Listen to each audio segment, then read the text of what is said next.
The champagne flutes clinked too loudly for a funeral reception. I stood in my grandmother's living room, still wearing my black dress from the service that morning, watching my Aunt Merritt laugh with her husband across the room. The sound scraped against my grief like nails on glass. 3 hours ago, we'd lowered Grandma Corinne into the ground. Now Merritt was holding court by the fireplace, her Chanel perfume thick enough to choke on. "Raina, darling," Merritt said, crossing the Persian rug with her wine glass raised. Her voice dripped honey and venom in equal measure. "We need to discuss the house." My hands went cold. "The house? Well, yes. Mother left everything to me, naturally. The estate, the investments, this property." She gestured around the farmhouse where I'd lived for the past 8 years, the place that had been my sanctuary after my parents died in that semi-truck accident on Route 40. All $3 million of it. "And since I'll be renovating extensively, I'll need you out by Friday." Friday. 4 days away. "Merritt, Grandma told me I could stay here as long as I needed. She promised when I moved in to help her after my surgery." "Oh, sweetheart." Merritt's smile was sharp as broken china. "You were never real family. Not by blood, anyway. My mother took pity on you, but let's be honest. You were the hired help who got too comfortable." The room tilted. Hired help. I'd been Grandma Corinne's nurse for 8 years, yeah, but I was also her granddaughter. I'd held her hand through chemo, read her mystery novels when her eyes got too tired, made her cream of wheat every morning at 7 sharp. "I nursed her through cancer," I whispered. "And you were paid quite well for it, if I recall." Merritt drained her wine. "Friday, Raina. I'm being generous giving you that long." She walked away, already discussing paint colors with her husband Trent. My ears rang. The lawyer, Mr. Castellanos, caught my eye from across the room. He looked uncomfortable, fidgeting with his briefcase like it contained something heavy. Something Merritt didn't know about. If you're watching this, drop a comment letting me know where you're watching from, and don't forget to subscribe to know what happens next. 8 years before that funeral, I'd been standing in a different funeral home. My parents, Dalton and Marie, had been driving home from a weekend in Asheville when a semi lost its brakes on the mountain pass. The highway patrol said they didn't suffer. I was 27 years old and suddenly an orphan, standing in a church in Greensboro, North Carolina, trying to figure out how to breathe. The life insurance barely covered the funeral costs. Turns out Dad had borrowed against the policy years back during a rough patch with his construction business. Mom's teaching pension went to settling debts I didn't know existed. Their house was mortgaged to the rafters. I had $1,600 in my checking account, an old Honda with a cracked windshield, and a nursing degree I'd just finished. The hospital where I worked offered me extra shifts, but I kept crying during rounds. Patients would ask if I was okay, and I'd have to excuse myself to the supply closet. That's when Grandma Corinne called. "Come stay with me, baby girl," she'd said, her voice crackling over the phone line. "I just got diagnosed with breast cancer, and I could use a nurse in the house. You could use a home. We'll help each other." I'd driven to her farmhouse outside Burlington that weekend. The place sat on 40 acres of tobacco land her late husband had farmed for 50 years. White clapboard siding, wraparound porch, ancient oaks dripping Spanish moss. The screen door still squeaked the same way it had when I visited as a kid. Grandma Corinne met me on the porch, thinner than I remembered, but steady. "Your room's already made up," she said. "Stay as long as you want. This is your home now." I'd wept in her arms like I was 7 years old again. What I didn't know then was that Merritt had already started circling. She'd called Grandma twice that week, suddenly interested in her mother's health after years of Christmas cards and obligatory birthday calls. Merritt lived in Charleston with Trent, busy with charity galas and country club lunches, too important for regular visits. But mention a cancer diagnosis and a $3 million estate, and suddenly she was Daughter of the Year. The red flags started small. 6 months after I moved in, Merritt showed up unannounced on a Saturday. She walked through the house like she was taking inventory, touching the antique sideboard, eyeing the silver tea service, asking pointed questions about Grandma's financial arrangements. "Mother, you really should update your will," she'd said over lunch, her voice bright and casual. "Make sure everything's in order. You know, for tax purposes. Grandma had changed the subject, but I saw her jaw tighten. The second red flag came a year later. Merritt convinced Grandma to invest in one of Trent's business opportunities, some resort development in Myrtle Beach. $20,000 vanished into that black hole. The resort never got built. When Grandma asked about her investment, Trent said the market had shifted. These things happen. They never paid her back. The third red flag was the cruelest. When Grandma's cancer came back 3 years ago, Merritt was in Europe. She didn't cut her trip short. Didn't even call for a week. I was the one holding the basin when Grandma got sick from chemo. I was the one sleeping on the pull-out chair in her hospital room. When Merritt finally visited, she'd brought expensive flowers and taken selfies with Grandma for her Instagram. The caption read, "Cherishing every moment with my beautiful mother. Family is everything." I should have seen it then. The way she looked at the farmhouse like she was already redecorating. The way she asked the oncologist about timelines when she thought I wasn't listening. The way she hugged Grandma goodbye, and I caught her glancing at her Rolex, calculating her drive time back to Charleston. But I was focused on keeping Grandma alive, on making her comfortable, on reading her Sue Grafton novels and making her laugh with bad jokes, on loving her the way she'd loved me when I had nobody left. The biggest warning came 6 months before Grandma died. Mr. Castellanos visited the house with paperwork. He and Grandma spent 2 hours in the study with the door closed. When he left, Grandma looked tired but satisfied. "I've made sure you're taken care of, Raina," she'd said, patting my hand. "Don't you worry about a thing." I thought she meant in her will. I thought she'd left me something small, maybe enough for a down payment on an apartment. I had no idea what she'd really done. The first incident happened 2 years before Grandma died. I'd taken a weekend shift at the hospital to help cover bills. Grandma had been doing well, her cancer in remission, and she'd insisted I keep working part-time to maintain my nursing license. When I got home Sunday evening, I found Merritt in Grandma's study, going through the desk drawers. "What are you doing?" I'd asked. She'd straightened up, not even embarrassed. "Looking for Mother's insurance documents." She asked me to review her policies. Grandma was asleep upstairs. When I asked her about it later, she looked confused. I never asked Merritt to do that. The second incident was worse. Merritt started calling Grandma every week, always with the same script. How hard it must be for me to care for her. How I probably resented the burden. How Merritt had found wonderful nursing facilities with professional care. "Raina's probably exhausted," she'd say, loud enough for me to hear from the kitchen. "You should think about what's fair to her, Mother." Grandma would get off those calls looking shaken. "She wants me in a home," she'd whisper. "Never," I'd say. "You're staying right here." The third incident came during Grandma's final year. Her health declined sharply that winter. The cancer had spread to her bones, and she needed round-the-clock care. I'd taken a leave of absence from the hospital, burning through my savings to cover the gap in income. Merritt visited once during those months. She'd stood in the doorway of Grandma's room, holding a tissue to her nose like the smell of illness offended her. She stayed 20 minutes, then left for a spa appointment in Durham. But she called Mr. Castellanos 3 times that month. I knew because he told Grandma and Grandma told me. Merritt wanted to discuss estate planning and asset protection.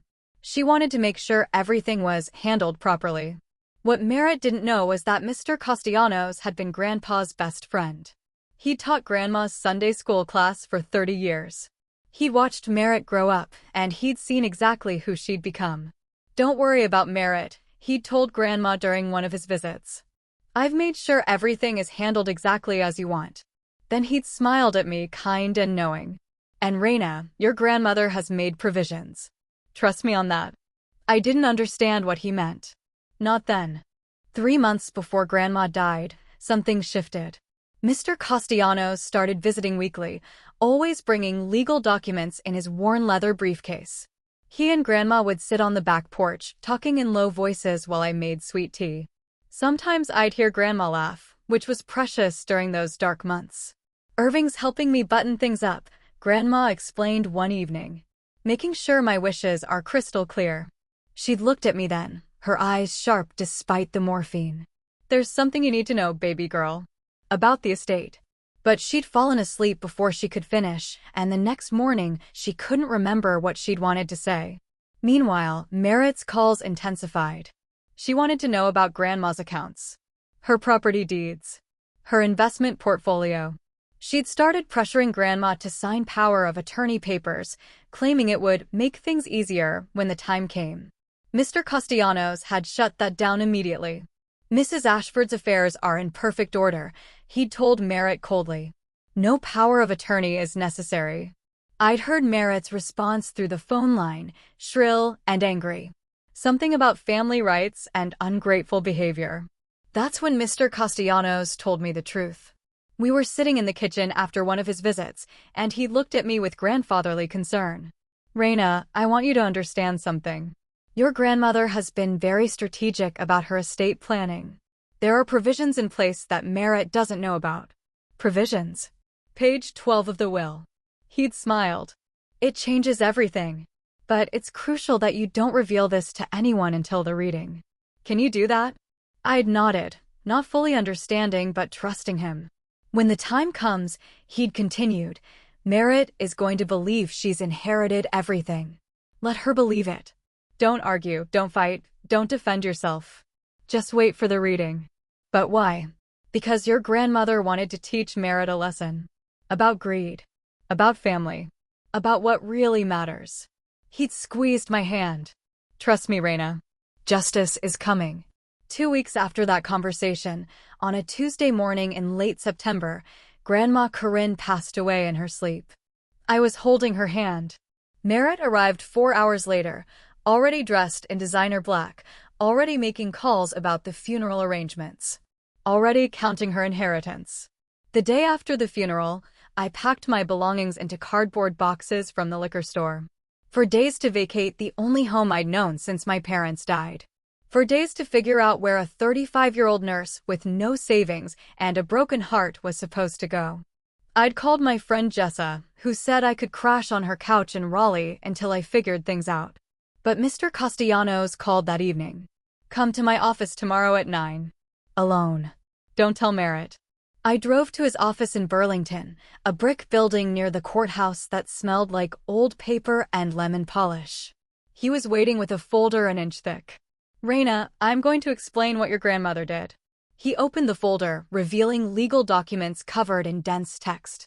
But first, I need you to understand that Corinne was one of the sharpest women I've ever known. She saw through Merritt years ago. My hands were shaking. What do you mean? The will Merritt knows about, the one I'll read publicly next week, states that Merritt inherits the estate. The house, the land, the investment accounts. $3.2 million as of last appraisal. My heart sank.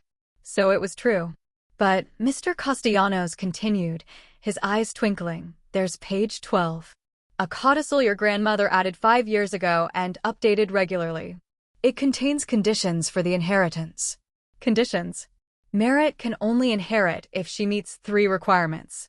First, she must have visited Corinne at least once per month for the year preceding her death. He looked at me over his reading glasses. She visited twice in 12 months. My breath caught. Second, she must not have accepted any monetary gifts or loans from Corinne in the 5 years before death without repaying them in full. He pulled out a ledger. The Myrtle Beach investment. $20,000. Never repaid.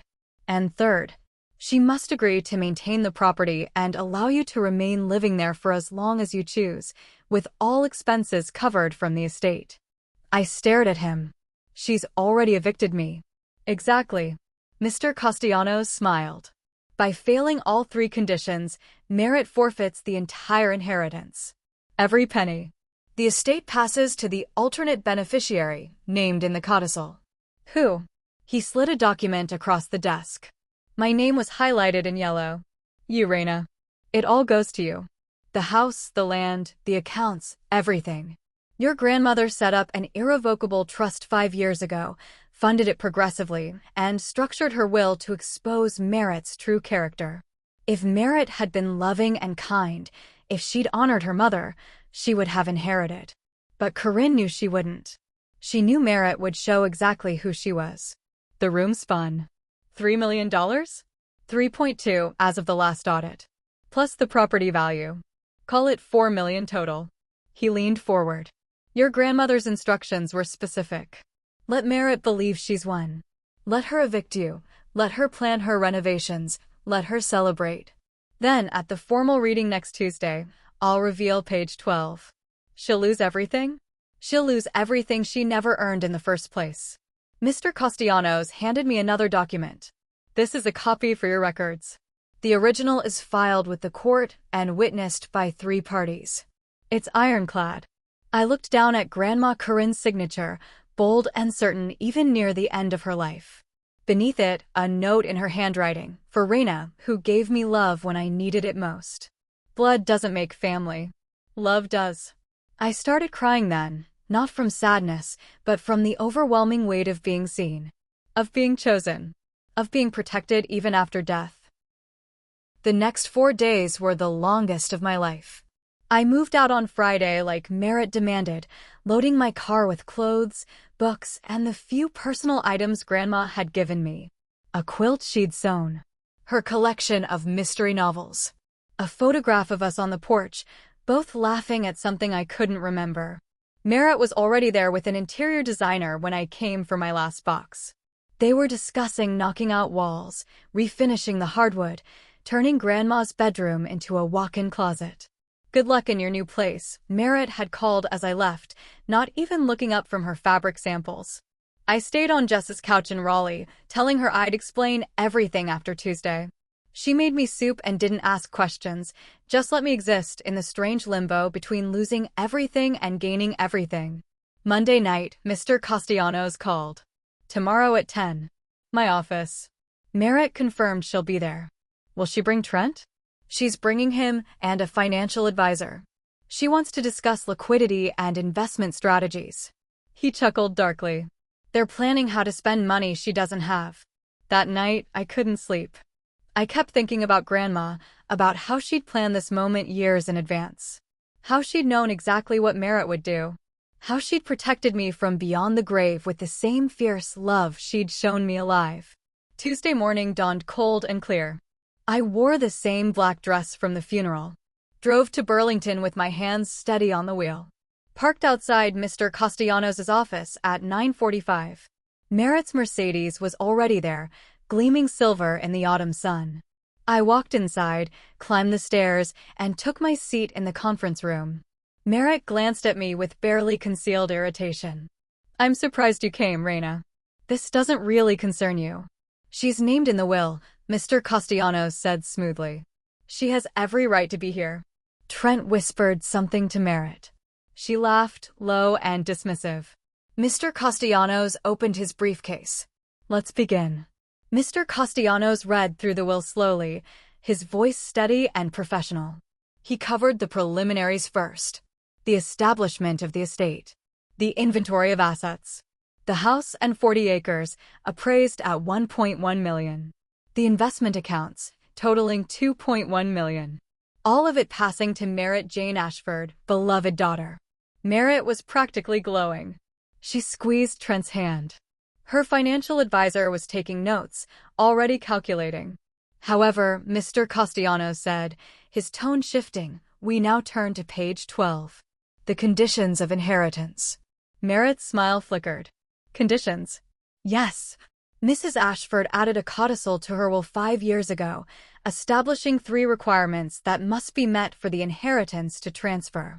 He looked at Merritt over his glasses. Did you read page 12, Mrs. Ashford? Of course. I read the whole thing. That was a lie. I could see it in her face. Mr. Castellanos read the conditions aloud. The monthly visits. The repayment of debts. The agreement to house me. With each requirement, Merritt's face drained of color. You visited your mother twice in the final year of her life, Mr. Castellanos said flatly. Christmas Day and the 4th of July. Neither visit lasted more than an hour. Condition 1. Failed. That's not, I had commitments. You borrowed $20,000 from Corinne 6 years ago for a resort investment. You never repaid it. Condition 2. Failed. That was Trent's deal, not mine.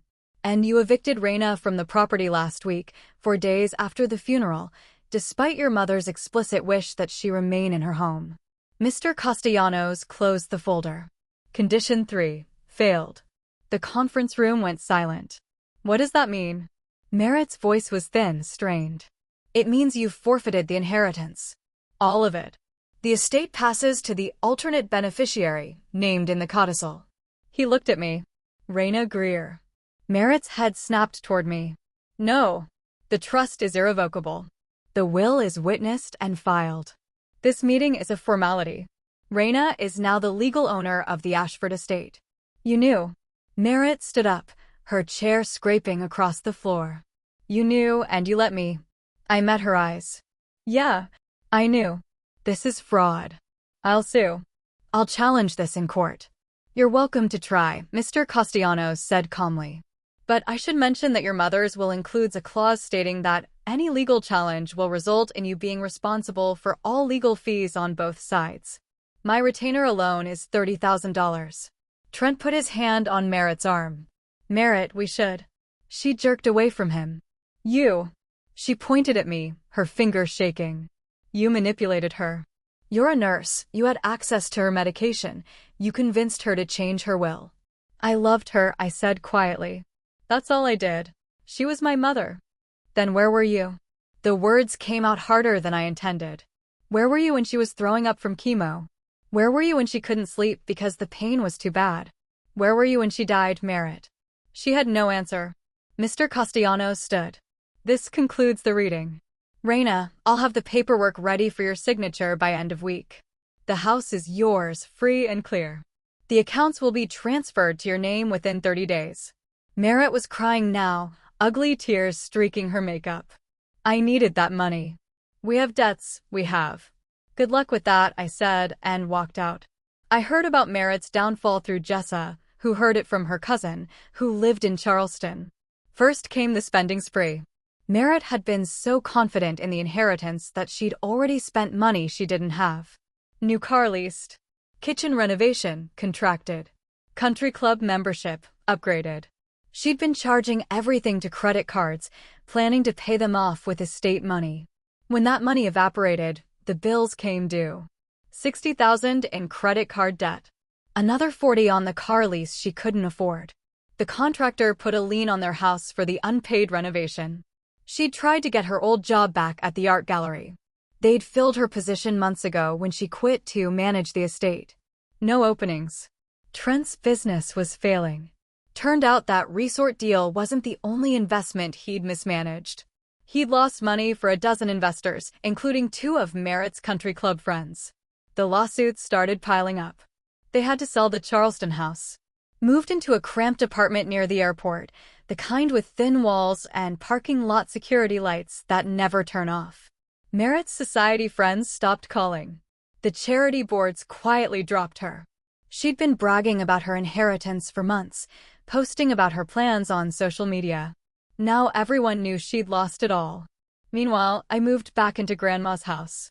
The first thing I did was put everything back exactly as it had been. Grandma's bedroom stayed her bedroom. Her books stayed on their shelves. Her quilt on the rocking chair. I hired Jess's brother to fix the porch rail Grandma had been meaning to repair. Planted tulip bulbs in the garden like we'd talked about doing. Adopted a 3-legged cat from the shelter, a orange tabby I named Grafton after Grandma's favorite author. I went back to work at the hospital part-time. Not because I needed the money anymore, but because I loved nursing. Because taking care of people mattered to me. The estate money sat in accounts, earning interest. I didn't touch most of it. Didn't need to. Didn't want the kind of life Merritt had been planning, all show and no substance. About a year later, I was sitting on the back porch with my coffee, watching the sun come up over the tobacco fields. Grafton was curled in my lap, purring like a small engine. The tulips had come up in spring, bright red like Grandma promised they'd be. The porch rail was solid under my feet. The house smelled like coffee and the lavender sachets I'd hung in the closets. Simple things. Real things. I thought about Merritt sometimes, but without anger. Mostly I felt sad for her. She'd had a mother who loved her, a home that was hers by birthright, and she'd thrown it all away chasing money she felt entitled to instead of earning. Mr. Castellanos had helped me set up a foundation in Grandma's name. It provided grants to caregivers who needed financial assistance while caring for sick relatives. $20,000 a year, the exact amount Merritt had never paid back. Felt right. I kept one thing in Grandma's study, framed on the desk. The note from the will, in her handwriting, for Raina, who gave me love when I needed it most. Blood doesn't make family. Love does. Every time I passed it, I remembered her laugh. The way she smelled like Dove soap and peppermint tea. The way she'd grab my hand during scary parts of mystery novels, even though we both knew the ending. Last week, I'd gotten a call from an unknown number. When I answered, there was silence, then breathing. Raina? Merritt's voice, small and uncertain.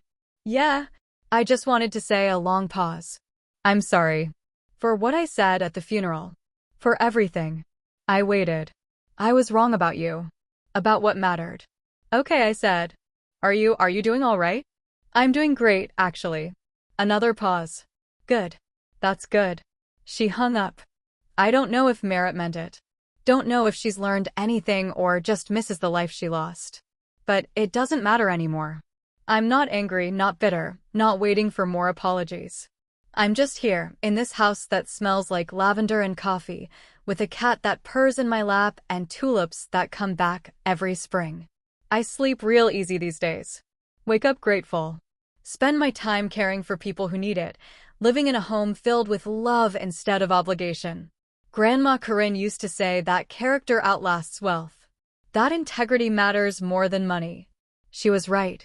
And every morning when I sit on this porch and watch the sun come up over land that's mine, earned through 8 years of love and caregiving, I understand what she was teaching me all along. Family isn't who shares your blood. It's who shows up. Who stays. Who holds your hand in the dark and makes you cream of wheat at 7 sharp and loves you not because they have to, but because they choose to. I was chosen. I am loved. And I'm home. If this story moved you, hit that like button. Share it with someone who needs to hear that you can survive betrayal and come out stronger. Subscribe for more stories like this. And remember, integrity matters more than money. Character outlasts wealth.